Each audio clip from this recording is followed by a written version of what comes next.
Общий костяны 25 ру. Енді ең үлкені Байылы. Байылы 3 сүйіктен тараған.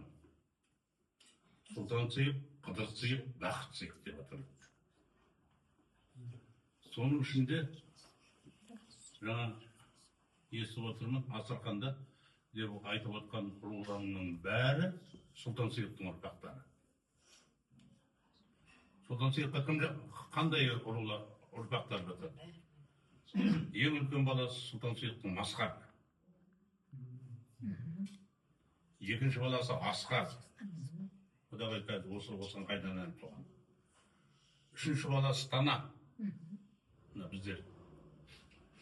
Төртінші баласы Алаша. Алаша да үлкен ұлы. Бесінші баласы Әлке. Осы жаңа бесеуін атадым. Масқарлар Масқармыз дейді. Таналар Танамыз дейді. Алашалар Алашамыз дейді. Ал Әлке деген сөзді ешкім айтпайды. Асқар деген сөзді ешкім айтпайды. Асқар Сұлтан сүйіктің екінші баласы. Асқардан Рабу.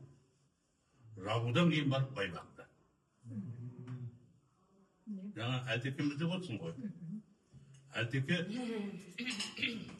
хан бейбі Рабу өлгеннен кейін қазақта бұрынғы дәстүр бойынша жесірін қаңғытпай, жылатпай деген бар ғой.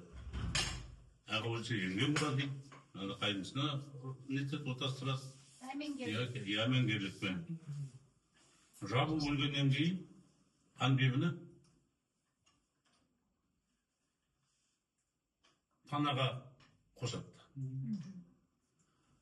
Тана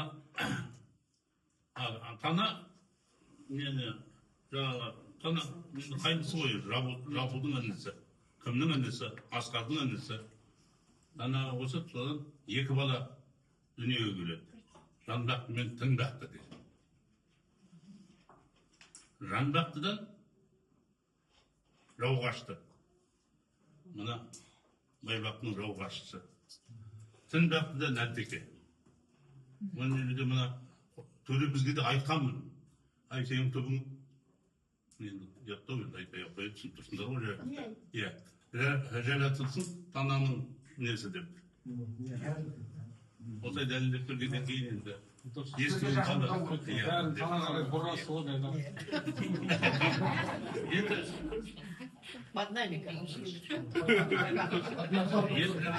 бұларды айтайын дегеніміз екінші айтылмайтын ұру жаңағы Әлкен айтылмайды. Әлкен айтылмайды, Соба да айтылмайды.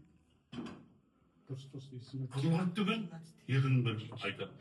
Қызылқұрт кім дегенде, ой, ләлә, біздің құрманған домбыраш деп бәрі айтады. Дұрыс па? Қызылқұртты бәрі біледі. Собаны адам білмейді, Әлкені білмейді. Дұрысында Әлкеден Соба, Әлке Сұлтан сүйіктің 5-ші баласы. Құдағай, ұраныңызды білесіз бе? Ой, бапсы.